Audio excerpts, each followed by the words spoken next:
you're going to have to look at kind of the preceding months. And especially if you're a lot faster than me, which is most likely, you will end up kind of getting to your checkpoints a little bit quicker than myself. So let's have a closer look at Dawsonville, Georgia.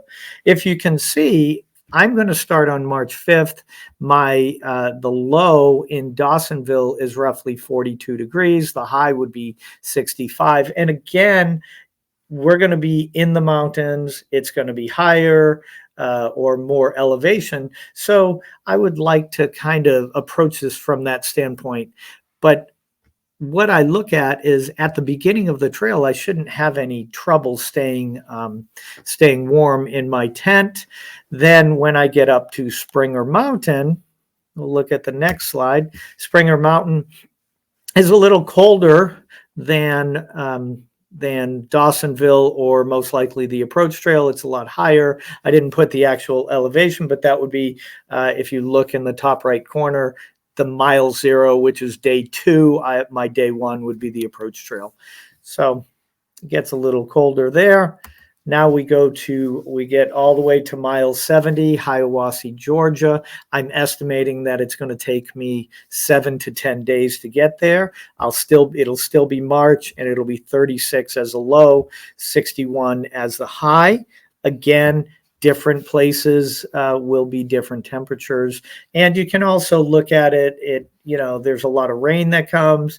We might get some snow, but this just gives us an idea or a starting point when we look at our mileage, our days, and what the temperatures as far as the lows will be.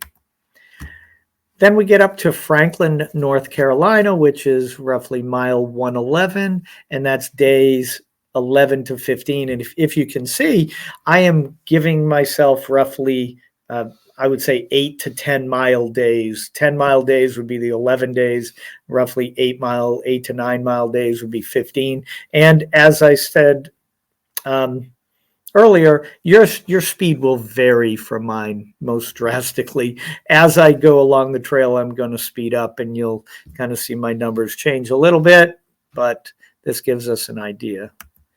Then we get to Bryson City, North Carolina, which is home to the Nantahala Outdoor Center, or the NOC. I don't know if it's also called the NOC, but the trail goes right through that town.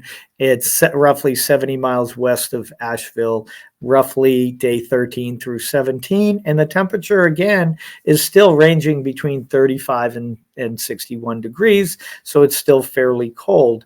I tend to sleep warm and hike hot because of my extra weight, but hopefully by then I'll have lost a little bit more weight and I might be sleeping a little colder. But with that said, my sleep system is set up to take on less than 25 degrees. And if you do that, I don't think you're going to have any problems with that. We get all the way up to Clingman's Dome Road, which I couldn't get an actual on Clingman's Dome, but elevation is 6643, top of Clingman's Dome, mile 196 to the top of the dome, and roughly days 19 through 23. I'll land there somewhere in there. Hopefully a little earlier than that. Hopefully I've started to pick up some speed by now. And so the temperature ranges between 37 and 57. And I hope you're just kind of seeing as we go through the months that the temperatures are going to rise, and I'm going to end up kind of shedding clothes. Just as a side, when I go hiking at 25 to 30 degrees with a small backpack in New Hampshire, I end up using just one, maybe two layers, just a thin base layer and a thin mid layer. So now we get to Hot Springs, mile 273, day 27 through 30. And you can see that's roughly 44 to 71 degrees. The trail passes through this town. Again, that's at elevation 1378. And for the most part, you're going to most likely be climbing up and down mountains where it's going to get a little cooler, maybe 10 to 15 degrees cooler at the top of the mountains with some wind and always have to be prepared for the weather. So let's look at the next one, Damascus. By the time I get to Damascus, it'll be somewhere between April and May. And that's mile 463 or day 46 through 50 to get there. Temperatures are rising, 41 as a low.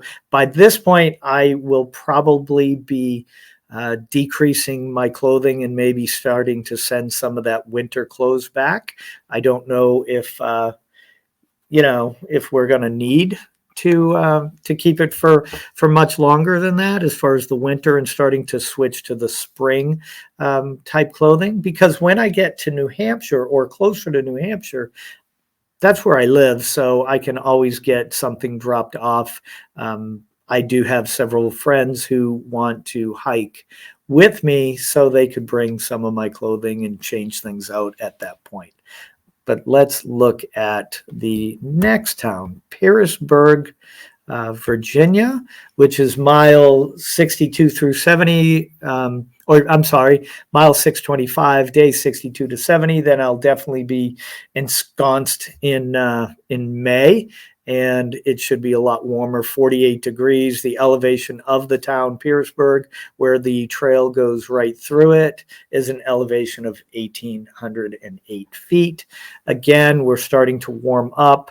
And then we go on to the next town, which would be Harper's Ferry, West Virginia, the proverbial midpoint of the trail. When I was there last, I believe it was the end of June, early July, we stopped into the Appalachian Trail Conservancy, and we ended up talking with the gentleman there.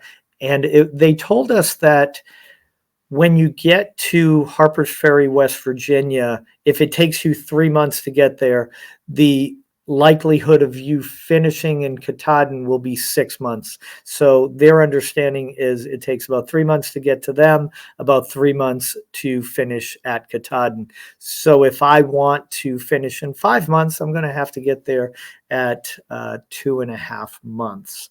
That is the mileage. I did it where this is roughly June, and I'm going to look at it as this is where my biggest worries are, because I've slept out in very cold weather in New Hampshire up in the White Mountains, and my biggest concern is March and April. And I understand people that are starting in January or in February are going to be a lot colder in the mountains than I am. The thaw will start hopefully in March. By the end of March, we'll be kind of coming out of that temperature. So with that said, hopefully I can get through it. I have 4 layers for my tops. I have a raincoat, a puffy jacket, a fleece, which I added because of worry, and then a very light, thin wool hoodie. And it's like super thin, but I think it's smart wool or something on that line. And that's what I'm going to wear. Most likely it'll be 1 or 2 layers, and saving the puffy for at night or in the tent, and keeping warm without hiking too much in that puffy jacket. So with all that said, this is a fairly quick video for me. I understand that. I hope that you got some value from this, and that you would subscribe to my channel, share this with others who you know are going to be on the trail, and definitely like this video.